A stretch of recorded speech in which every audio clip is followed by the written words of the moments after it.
கர்ம கர்ம நேரம் பார்த்தாலும் நொச நொசனு பேஞ்ச மணியுமா இருக்கே அந்த மானம் கெட்ட மழை. ஒரு பேயிற மழை ராத்திரி நேரத்துல மனுஷ மக்கள் தூங்குனதுக்கு பின்னால பெஞ்சாவில் சந்தோஷமா இருக்கும். என்னைக்காவது ஒரு நாளைக்கு தான் வேலைக்கு போறோம், அன்னைக்குன்னு தான் தொறு கழுத மோத்திரம் பெஞ்ச மாதிரி. ஒரு நாய் நடக்க முடியுதா?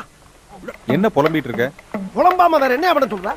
எங்க பார்த்தாலும் மழை, எங்க பார்த்தாலும் தண்ணி, ஒரு கால் வைக்க முடியல, செருப்புக்குள்ளேதான் தண்ணி, துவைச்சு போட்ட துணி காய மாட்டேங்குது. யார்